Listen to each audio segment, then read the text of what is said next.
आज जब हम माहौल देखते हैं तो भारतीय जनता पार्टी के लोग हमारे और आपके बीच में नफरत फैलाने का काम कर रहे हैं। जिस प्रदेश से हम लोग आते हैं वहां पर बुलडोजर से डराने का काम करते हैं। इतना दुखी कभी लोग नहीं हुए होंगे जितना यह महायुति की सरकार ने महादुखी किया है। उत्तर प्रदेश के बहराइच में 13-14 अक्टूबर को दुर्गा विसर्जन यात्रा के दौरान हुई हिंसा के बाद अब प्रशासन का चाबुक चलता नजर आ रहा है।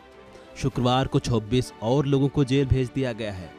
वहीं इससे पहले पुलिस ने 5 आरोपियों अब्दुल हमीद, रिंकू उर्फ सरफराज, फहीम, तालीम और अफजल को गिरफ्तार किया था। महाराजगंज हिंसा के मुख्य आरोपी के घर अब बताया जा रहा है कि बुलडोजर एक्शन होगा। इसके लिए पीडब्ल्यूडी ने नोटिस भी जारी कर दिया है और इन्हें मकानों पर चस्पा भी कर दिया गया। विभाग ने 3 दिन का समय दिया है, उसके बाद उसने कहा है कि वो कार्रवाई करेगा।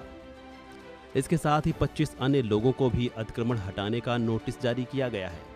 नोटिस जारी होने के बाद अतिक्रमणकारियों में हड़कंप मच गया है, लोगों में खौफ मचा है, लोग खुद ही अब अपने घरों को तोड़ने लगे। इस बीच अब योगी सरकार की बुलडोजर नीति को लेकर सपा चीफ अखिलेश ने फिर निशाना साधा है और उनका इसको लेकर बयान सामने आया। अखिलेश ने योगी सरकार को महाराष्ट्र की धरती से निशाने पर लिया है। अपने घरों पर बुलडोजर एक्शन को लेकर आखिर लोगों का क्या कहना है, इससे पहले देखिए आखिर सपा चीफ ने योगी सरकार की बुलडोजर नीति पर अब क्या कहा है। भारत की जो हमारी संस्कृति रही है, जो हमारी की समाज की पहचान रही है, जो हमारे देश की पहचान है कि चाहे हम अलग अलग धर्म के रहने वाले लोग हों, लेकिन हमारे देश की और समाज की यही खूबसूरती है कि चाहे हम किसी धर्म के बने रहें, लेकिन सब हम मिलकर के रहते हैं। न केवल आज हम मिलकर के रह रहे हैं, हजारों हजार सालों से हम मिलकर के रह रहे हैं। और दुनिया में जो हमारे देश की सबसे बड़ी पहचान है, वो हमारे देश की यही पहचान है कि कोई भी भारत आया होगा, भारत ने उसे अपना लिया और भारत को अपना करके वो अपना हो गया। इसीलिए ये धरती वो है, न जाने कितने धर्मों को यहाँ पर रहने का मौका दिया है। न केवल धर्म मिलकर के रह रहे हैं, बल्कि इसी धरती में बहुत सारे धर्म बनकर के आज समाज को जोड़ने का काम कर रहे हैं। जहां हमारे समाज की ये पहचान है कि हम भाईचारे के साथ रह रहे हैं।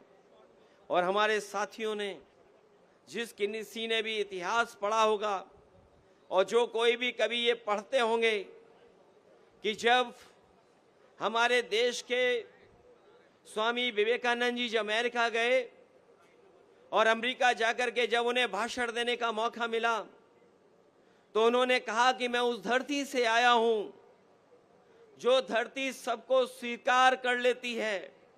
न केवल स्वीकार करती है, बल्कि वो धरती है जिसके जहां पर सबसे ज्यादा टॉलरेंस है, एक्सेप्टेंस है, कि जहां कोई आया उसे अपना बना करके दे दिया। लेकिन आज जब हम माहौल देखते हैं तो भारतीय जनता पार्टी के लोग हमारे और आपके बीच में नफरत फैलाने का काम करते हैं। प्रशासन की तरफ से यही आया है कि दुकान पे नोटिस लग गई थी, हमारी किराए की दुकान है तो खाली करना ही पड़ेगा, इसीलिए खाली कर रहे हैं। क्या कहा मकान मालिक ने, क्या बोला? मकान मालिक ने बोला कि दुकान खाली कर लीजिए, जो होगा बाद में देखा जाएगा, बाद में अगर दुकान बचेगी तो फिर रख लेना। इसीलिए हम लोग दुकान खाली कर रहे हैं, घर पे ले जा रहे हैं सामान। किस चीज की दुकान है? इलेक्ट्रॉनिक की दुकान थी हमारी। दिक्कत हो रही है? दिक्कत तो होती ही है अचानक, फिर क्या करें। तो लगता है कि बुलडोजर लग तो रहा है, सिचुएशन यही कह रही है क्या लग रहा है कि बुलडोजर चलेगा। अच्छा, इंटरनेट यहाँ पर कुछ ऐसा नेट चल रहा है? नेट तो फिलहाल चल रहा है, लेकिन ज्यादा अच्छा नहीं चल रहा है। हमारी यहाँ पे बेकरी की दुकान थी, हम केक बनाते हैं यहाँ पे, तो वही हमारी वैसे दूसरी ब्रांच भगवानपुर में है, सेकंड ब्रांच थी हमारी। अब यहाँ से इसको हम वापस भगवानपुर ले जा रहे हैं दुकान जी। तो क्या कहा मकान मालिक ने? मकान मालिक ने कहा था शाम को सर कि यहाँ पे नोटिस लग गई, आप अपने बचाव के लिए अपना सामान यहाँ से ले जाइए। नहीं तो सामान टूट जाएगा, नुकसान होगा आपका, इसलिए सर दुकान खाली करनी पड़ी। बहुत दिक्कत हो रही है सर, हमारा काफ़ी नुकसान है। लगभग 4 से 5 लाख रुपए हमने यहाँ पे लगवाए थे इन्वेस्ट। अभी 2 महीने हुए सर, इतना कमाया नहीं जितना हमारा नुकसान हो गया जी। बहुत दुख है सर। बिल्कुल। क्या लगता है कि यहाँ पर कार्रवाई हो सकती है? अवैध दुकानें हैं एक्टिव सर देखते हुए यही लग रहा है कि पहले से यहाँ पे निशान चिन्ह लगे हुए हैं, तो दुकानें अवैध थी, लेकिन हमें बताया भी नहीं गया था, हमें जानकारी नहीं थी। हम दूसरी जगह से आके यहाँ पे अपनी दुकान की थी, खाली मिल गई थी तो दुकान कर ली, लेकिन अब नुकसान तो झेलने की वजह से।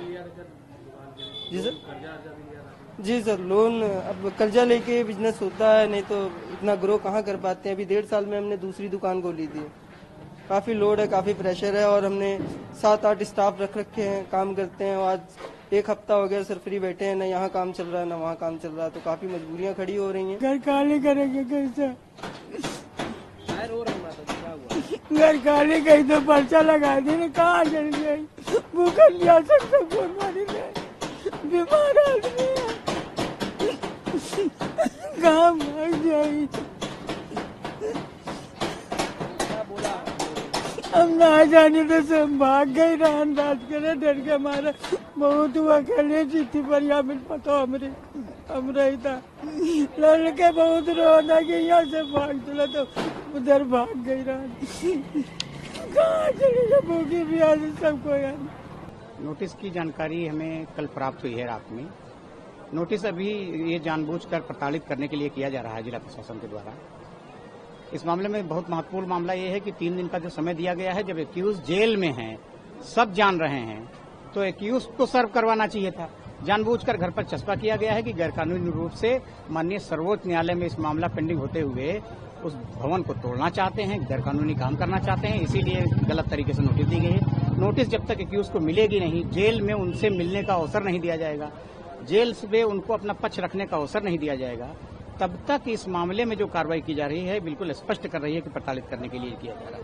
देखिए, जिला प्रशासन तो कह रहा है कि जो रोड इन्फोर्समेंट है उसके तहत ओपीडब्ल्यू विभाग है उसने नोटिस दी है। पहले भी इस बारे में वहाँ पर चर्चा की जाती थी। ये रोड इन्फोर्समेंट की जो नॉर्मल कार्रवाई होती है वो कार्रवाई है।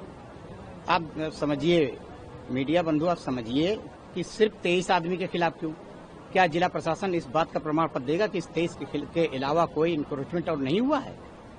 इससे ये स्पष्ट हो रहा है। हम ये कह रहे हैं कि अगर अवैध निर्माण है, सर्वोच्च न्यायालय ने भी इस पर कहा है कि गाइडलाइन बनाई है और कहा है कि तोड़ना चाहिए, बिल्कुल हम इसके सपोर्ट में है, तोड़ना चाहिए, लेकिन क्या इस पर अपना पक्ष रखने का अवसर नहीं दिया जाना चाहिए? जो आदमी जेल में है, उसका घर लूट लिया गया है, उसको अपने दस्तावेज पेश करने हैं, वो अपना दस्तावेज कैसे पेश करेगा जब आप सही समय नहीं देंगे?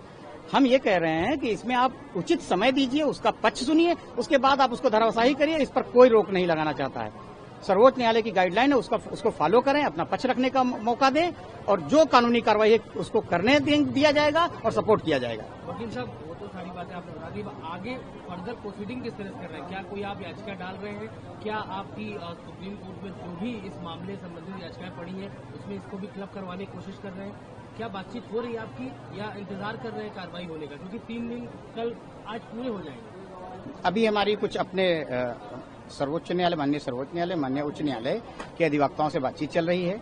अभी हमारे कुछ पैनल के लोग बता रहे हैं कि जनाब कपिल सिब्बल साहब से दोपहर में बात होगी, और जो रिट वहां सुप्रीम कोर्ट में पेंडिंग है उसमें इसको कनेक्ट कराने की कोशिश की जा रही है, तैयारी चल रही है, और जल्द ही इसकी हम जो है आपको जानकारी देंगे। आज 3 दिन पूरे हो जाएंगे वकील साहब, कल उनका 3 दिन के भीतर, यानी कल एक्शन लिया जा सकता है। हम जिला प्रशासन को आपके माध्यम से भी कहना चाहते हैं कि इस मामले में हमें अपना पक्ष रखने का अवसर दें। लोग जेलों में बंद हैं, दस्तावेज प्रस्तुत नहीं कर पा रहे हैं। अगर आप उनको अपना अवसर नहीं देंगे तो इसका मतलब आप गैरकानूनी तरीके से जबरदस्ती गलत भवन गिरा देना चाहते हैं, उसको पक्ष रखने नहीं देना चाहते हैं। मैं चाहता हूं उसको पक्ष रखने का मौका दिया जाए। सर्वोच्च न्यायालय, उच्च न्यायालय के मैं संपर्क में मेरे पैनल लोग के लोग हैं, और मुझे माननीय न्यायालय से पूरी उम्मीद है कि वहां से न्याय मिलेगा। मैं चाहता हूं मुझे अगर पक्ष रखने का मौका दिया जाएगा तो भवन शायद न गिरे।